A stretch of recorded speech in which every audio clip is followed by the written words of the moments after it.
everybody, I'm Bree the Plant Lady, checking in with part 2 of my mid-June weekly garden tour featuring all of the gardens in the backyard.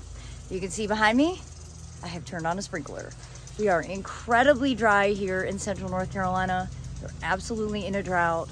This is not terribly uncommon for El Nino years, but we really haven't been this dry this early in the season since our notorious era of the 2007-2008 drought. And I'm very worried that we are heading in that direction.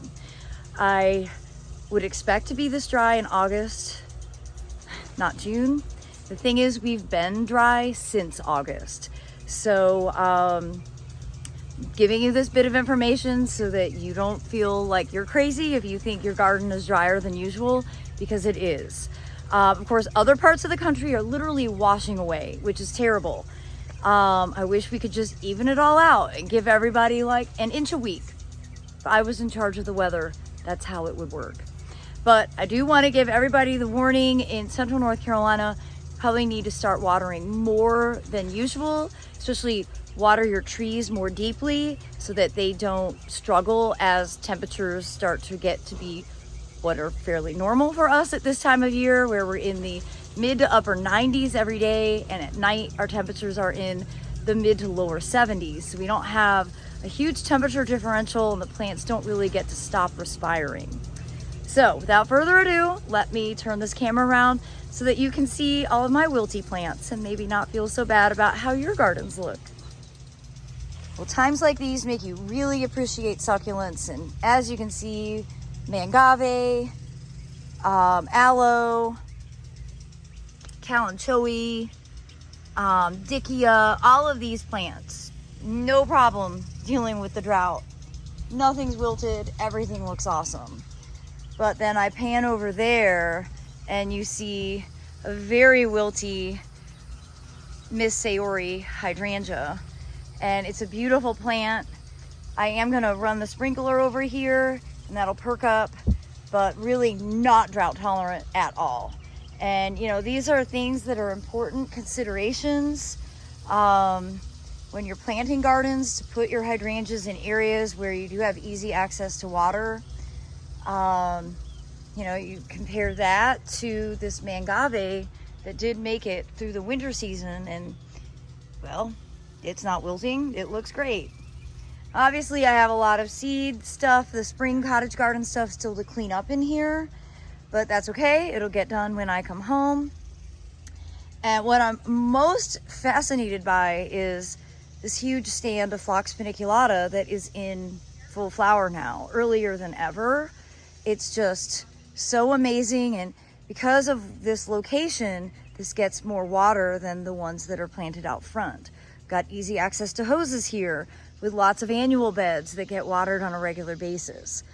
The deer are totally doing their thing. They're eating all of the lilies, but it shows that they aren't eating the phlox. There's no deer damage on the phlox at all.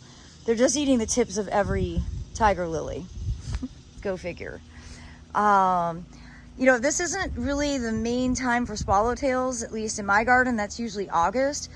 So usually when this is blooming in August, it's completely covered in swallowtails, and it's so amazing. But we do have a lot of bee activity, so you know, all is not lost in the pollinator front. So hopefully the swallowtails will start coming to be able to enjoy nectar from this awesome cultivated variety of a great native perennial. So you can see here, I moved some root pouches with vegetables to start growing up this arch, and it's doing great. The cucumbers are really rocking and rolling. I've got tomatoes mixed in here. You know, or usually I already have this replanted for the cool season, and I don't think that the cauliflower is going to come to fruition.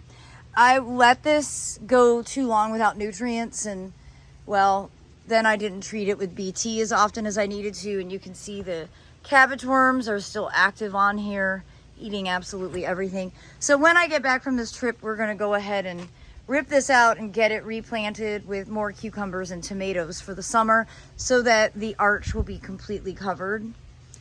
And all of the containers on the back patio are doing great. I'm gonna do a container garden update for all of you, so I'm not gonna focus much energy there. But I do have Japanese beetles eating a lot of stuff. And that's my own fault. I didn't get the milky spore powder out, and I should have. And I found it the other day and was like, oh wow, I missed the boat on that. So the Alabama Sunset Kufia combo, which is kind of the primary plants of these back patio borders, are looking great. Of course, these have only been in the ground a week, so they have some catching up to do. But the feed tank bed is looking very nice, and I've gone ahead and added some okra and sorghum, and I'm also going to plant some peanuts because I really don't like how much open space there is, and this bed is drying out so fast that more ground plane coverage will help significantly. Peanuts are also an African native, so I'm right in a line with my goal of making this South African inspired. You can see zinnias are starting to bloom. These were self-sown that I transplanted. And everything over here in this border is looking good. Again, it's been getting watered daily. So there's no way these annuals would make it with the lack of precipitation that we've been receiving. This is part of gardening. And this isn't natural. What I do in these yards isn't natural. I mean, frankly, even the native beds out front of the White House still need to be watered because they're not established well enough to go without, and I don't want to lose all of the plant material. I'm really pleased with how this feed tank is looking. My favorite plant, I think I might be able to say this truly, Batface Kufia is my favorite summer annual. I love it. I wish breeders were doing more with this. I think Kufia in general is a genus that deserves more attention. Of course, you know, you can't go wrong with coleus ever. And the Amazel basil is super delicious. You can see it'll get really large, and my plan is just to do major cutbacks on it regularly. I dry the leaves. I just hang them upside down in my spare bathroom, and then I grind them and use them as dried basil. It's been years since we've had to buy many spices, especially basil. Again, this border is doing well. The cattle fence has helped prevent the deer from eating all of this Kufia. This is the little cigar plant that has a cute little red flower as well. So the cattle fence is definitely doing its job, and you know, when they're low like this, they aren't so imposing. But the deer are just out of control, getting worse every year as more and more development occurs. And well, this has been my easiest, most effective solution. We haven't done anything over here, but lots of blueberries. Golly, we need to harvest some blueberries. The echinacea look great. You can see sweet little pollinators all over the place. Loving it.